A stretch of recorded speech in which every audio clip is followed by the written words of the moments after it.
Hi అండి. టమాటాలు, ఎండుమిరపకాయలు, మినపగుళ్ళతో పచ్చడి చేసుకుందాం రండి. ముందుగా నూనె వేసుకుని, నూనెలు వేడెక్కినాక ఎండుమిరపకాయలు వేపుకుని దానిలో తీసి పక్కన మిక్సీ గిన్నెలో వేసుకున్నానండి. తర్వాత మినపగుళ్ళు కూడా వేపుకుని మిక్సీ గిన్నెలో వేసుకున్నాను. తర్వాత టమాటాలు వేయించుకున్నానండి.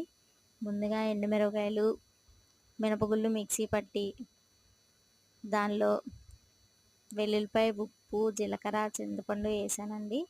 తర్వాత టమాటాలు వేసుకుని కొంచెం జోరుగా పట్టుకున్నానండి.